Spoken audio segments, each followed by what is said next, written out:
Yummy cheesy ম্যাগিটা অভিষেক আমাদের সকালে বানিয়ে খাইয়েই নিয়ে বেরিয়ে পড়ল ধানোল্টির উদ্দেশ্যে।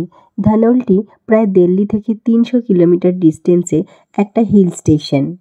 যেমন হাড় কাঁপানো ঠান্ডা, তেমনই সকাল থেকে শুরু হয়েছে বীভৎস বাজে বৃষ্টি। ওয়েদার দেখে খুবই মন খারাপ হয়ে গেল। সকাল সকাল ওঠার কারণে বাচ্চাগুলোর ঘুম কমপ্লিট হয়নি, তাই বাকি ঘুমটা এই গাড়িতেই পূরণ করে নিচ্ছে। সারাদিন রোদের দেখা নেই, আকাশে মেঘ করে রয়েছে, সামনে কুয়াশায় ভরে যাচ্ছে।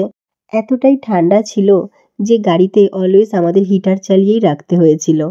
শুরুর দিকে ওয়েদারটা একটু মন খারাপ করা লাগছিল বটে, কিন্তু আস্তে আস্তে চলতে চলতে গাড়ির ভেতরে গান শুনতে শুনতে ভীষণই ভালো লাগতে শুরু করলো। ডেস্টিনেশনে পৌঁছানোর থেকেও এই যে অজানাকে জানতে জানতে অনেক দূরের রাস্তা যখন চারপাশে দেখতে দেখতে যাই, তখন যেন রাস্তাটাকে, এই জার্নিটাকেই সব থেকে বেশি ভালোবেসে ফেলি। পিছনে ছেলে মেয়ে ঘুমাচ্ছে, বাইরে মুষলধারে বৃষ্টি, আর গাড়ির ভেতরে হিটার চলছে আর সুন্দর মিষ্টি গান। একটা লম্বা ঘুম লাগিয়ে ঘুম থেকে উঠে গিনি সোজা চলে এলো তার ড্যাডির কাছে। অভিষেক এখন এইভাবেই মেয়েকে কোলে নিয়ে গাড়ি চালিয়ে অভ্যস্ত হয়ে গেছে। বাবা মেয়ের কত রকমের গল্প, খুনসুটি আর আঁকিবুকি চলতে লাগলো। এইভাবেই আমরা বাকি পথটা এগিয়ে যেতে লাগলাম।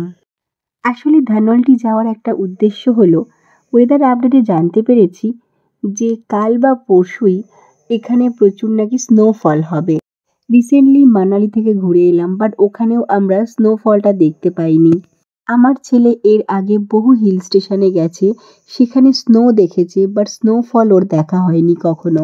অনেকটাই বেলা হয়ে গিয়েছিল, প্রায় ৩টে বেজে গিয়েছিল, তাই রাস্তার ধারে একটা ভালো ধাবা দেখে আমরা এখানে লাঞ্চটা করে নিলাম।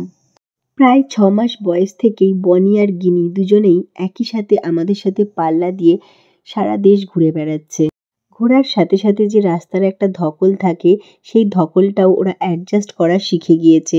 যখন যেখানে যেমন পরিস্থিতি, ওরা সেইভাবেই অ্যাডজাস্ট করে নেয় নিজেদেরকে। এই ধাবাটার পাশেই একটা খুব সুন্দর লক্ষ্মী ঠাকুরের মন্দির দেখতে পেলাম, তবে ওই টাইমটাতে বন্ধ ছিল, বিকালের দিকে হয়তো আবার খুলবে, তাই আমি বাইরে থেকেই একটা ফটো তুলে নিলাম। লাঞ্চের পরে গাড়ির পেছনের সিটে বনি আর গিনির জন্য বেড পেতে দিলাম।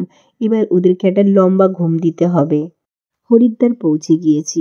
এবার আমরা হরিদ্বার ক্রস করে সোজা ধানোল্টির উদ্দেশ্যে যাত্রা করলাম। পেটে খাবার পড়ার পরে আমারও একটু ঘুম পেতে লাগলো, কিন্তু সেই কখন থেকে অভিষেক ড্রাইভ করছে, তাই ওর পাশে বসে আর ঘুমানোর রিস্ক নিতে পারলাম না। আবার এদিকে আমারও ড্রাইভ করে ওকে যে হেল্প করব সেটারও ইচ্ছা হচ্ছিল না। এইভাবে একটানা চলতে চলতে আমরা যখন হোটেলে পৌঁছলাম তখন রাত প্রায় 10টা বেজে গিয়েছে। শীতের জায়গায় আবার বৃষ্টি, বুঝতেই পারছো কেমন কনকনে ঠান্ডা। রুমে হিটার চলছিল, তা সত্ত্বেও যেন হাত পা ঠান্ডা হয়ে যাচ্ছে। গিয়েই বিছানায় ঢুকে গরম গরম স্যুপ খেয়ে নিলাম।